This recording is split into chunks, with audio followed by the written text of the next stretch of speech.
show you a particular problem we found with this, and I bring this up because we found this problem on the last set of L112s we had in here. So anyway, we want to get this badge off of here without tearing it up so we can reuse it. So we use a heat gun and we use a putty knife. And you've got to get it pretty hot with the heat gun and then work your knife under there. Be careful with the heat gun that you don't scorch the paint or scorch the paint on the cabinet, or cause thermal damage here in the area. So keep the heat right on the badge, work your knife under.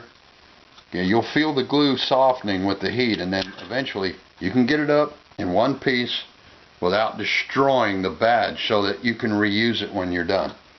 Now, why did we have to take the badge off? Because the badge covers up the 4 screws that hold the 2 pots that control, as you can see, the high frequency level and the mid frequency level.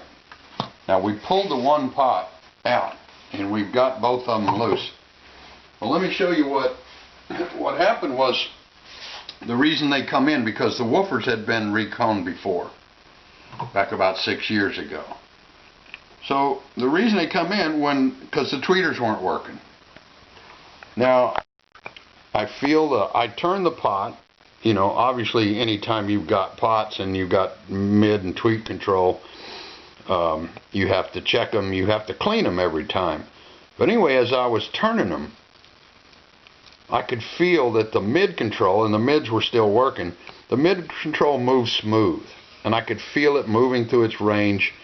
I couldn't feel any problem with it. But when I turned the high, not only was the tweeter not working, but when I turned the high pot, I could feel that it wasn't right internally. I could feel a grinding and a glitchy feel in the middle.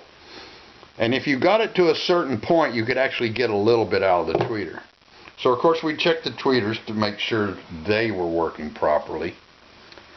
Well, let me show you now what we found when we got the high range pot out, and the reason it felt so gritty and grinding.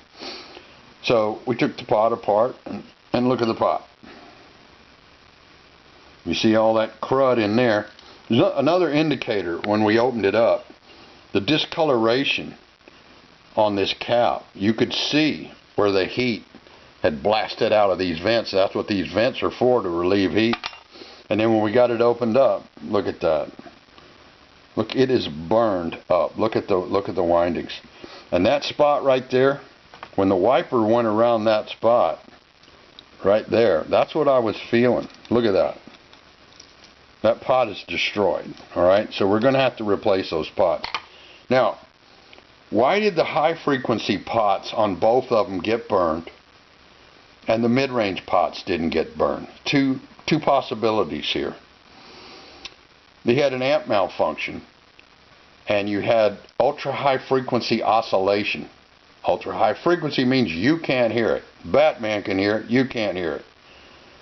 But that energy from that oscillation in this circuit is going to go through this pot. And if it's a high enough level of energy, there's the thermal damage you see.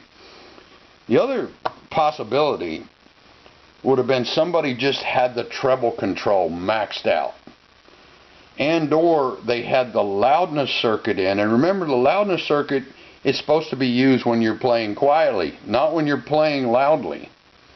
It's to make it sound loud when it's not loud. So you don't use the loudness circuit when you've got it cranked. Anyway, if you have the loudness circuit on, you've got it cranked, and you boost the treble control, you're going to end up with a situation like this.